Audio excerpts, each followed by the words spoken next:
Bueno, como les había dicho, vamos a ver el tema sociedades y sobre todo yo quería hacer hincapié en una reforma que introdujo la última reforma que se le hizo al Código Civil y Comercial en el 2014, en donde encontramos que la sociedad de hecho, la famosa sociedad de hecho que estaba usándose y que de hecho, valga la redundancia, la usaban muchos socios para formar una sociedad y trabajar en algún emprendimiento, en algo, a partir de esta ley no existió más. O sea, si bien sigue existiendo, pero con otro nombre. Es sociedad por acciones simplificadas. Eso es lo que era antes la famosa sociedad de hecho. Y también otra reforma que introdujo fue que se permite la sociedad unipersonal, porque antes solamente las sociedades podían ser de dos o más personas. Ahora puede ser de una, pero se tiene que llamar sociedad anónima unipersonal. Es decir, que una sola persona impulsa un emprendimiento con el capital que tenga para producir un bien o un servicio.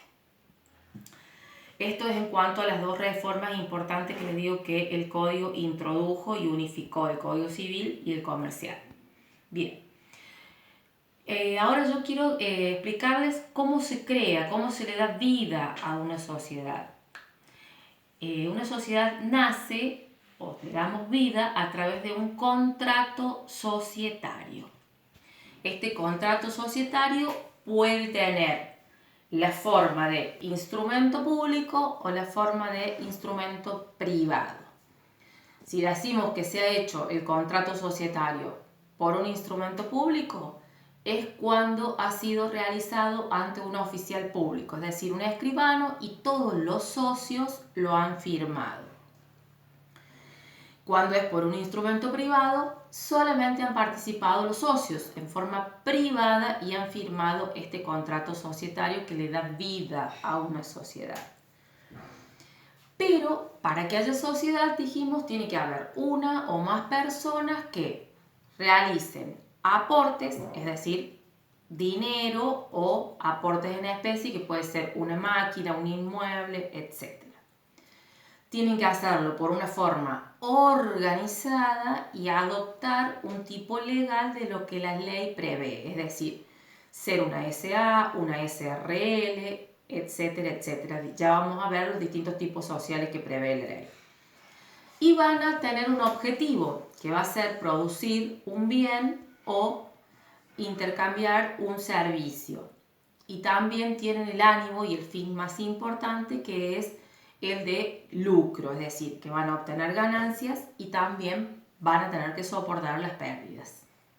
Bien, entonces eso es en cuanto a lo que es una sociedad. ¿Cómo la definimos? Ya sabemos cómo nace, por un contrato societario que puede tener las dos formas que expliqué recién. Bien, este contrato necesita una serie de requisitos que debe cumplir sí o sí, que en la fotocopia van a estar, pero vamos a ir anticipando. Dice que el primer requisito sería todos los datos personales del o de los socios, estado civil, DNI, domicilio, etc.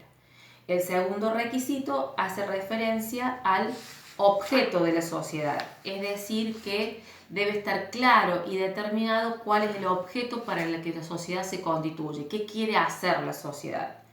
Pero, por ejemplo, no podemos decir solamente el ente societario va a fabricar alpargatas o va a colocar teléfonos si es un servicio. No. Tiene que estar claro y determinado el objeto en una forma precisa. ¿Qué quiere decir esto? Que va a fabricar alpargatas con tela que va a exportar de tal lugar, con tal tipo de tela, con tal tipo de goma, con tal tipo de cierre. Es decir, todo lo que va a llevar el producto y dónde lo va a conseguir. Y a su vez, ¿qué va a hacer con ese producto? Si lo va a comercializar en la zona, en la región, en el país, si va a también exportar, es decir, todo lo que va a hacer tiene que estar expreso en el objeto, donde dice determinado el objeto de la sociedad, es decir, ¿para qué sirve? ¿Qué va a hacer la sociedad? También otro de los requisitos es el nombre o la denominación social que va a llevar la sociedad, que ya vamos a ver cuando analicemos cada uno de los tipos sociales qué requisitos se les pide. Pero por ejemplo, si es una SRL, se puede llegar a llamar Los Tamarindos, o es decir, ahí va a tener un nombre de fantasía. O bien puede llevar el nombre de uno o de alguno de los socios o el apellido de uno o de alguno de los socios. Pero según el tipo social que sea, porque por ejemplo hay un tipo societario que no permite que la sociedad lleve el nombre de alguna clase de socios, que ya lo vamos a ver más adelante. Pero es muy importante tener el nombre de la sociedad también como requisito en ese contrato. Después, el capital social también debe ir expresado en una cláusula que diga que esta sociedad tendrá un capital de tantos pesos, porque debe ser en moneda de curso legal en la Argentina. Y especificar si alguno de los socios aporta en especie o aporta en dinero, porque puede ser que Pedro aporte una máquina y Juan aporta 2 millones de pesos, por ejemplo. Entonces también donde va el capital debe decir qué aporta cada socio a la sociedad. También debe ir estipulado en otra cláusula del contrato el plazo de la sociedad, es decir, cuánto va a durar. Y para esto no estamos hablando de plazos de corto tiempo, sino de largos plazos. Por ejemplo, los entes societarios suelen establecerse 20, 30, 40, 90 años, porque una sociedad después van a seguir los herederos de quienes son los socios y demás. También tiene que llevar una cláusula donde hable todo de cómo va a estar organizada, quién la va a administrar, quién la va a fiscalizar, es decir, quién la va a vigilar, quién la va a controlar al ente societario. También las reglas deben estar claras de cómo se van a distribuir las utilidades, es decir, todas las ganancias, y cómo van a soportar las pérdidas, es decir, lo que genere de pérdida a la sociedad. Si va a ser según el aporte de cada socio o si va a tener un monto determinado, un porcentaje, que eso también debe ir escrito en una cláusula del contrato societario. También debe hablar de los derechos que van a tener los socios, es decir, si los socios van a tener derecho a percibir sus utilidades y sus ganancias cada fin de año o cada 6 meses, es decir, todos los derechos que tengan los socios deben estar volcados en el contrato societario. Y también todo cómo va a funcionar la sociedad, cuál puede ser una cláusula de liquidación, porque también puede generarse, yo le dije recién que los socios, los herederos de los socios pueden continuar cuando los socios mueren, pero hay algunos tipos sociales o puede haber una cláusula donde los socios pongan que en caso de morir alguno de ellos, la sociedad se disuelve, es decir, deja de existir. Bueno, eso es en cuanto a los requisitos que debe llevar el contrato societario. Y una vez que tenemos listo el contrato societario, si lo hemos hecho por escribano público, tenemos que inscribirlo. ¿Dónde se inscribe este contrato societario? Se inscribe en el registro público de comercio. Nosotros, en nuestra provincia, lo tenemos que funcione en la ciudad de Villa Mercedes.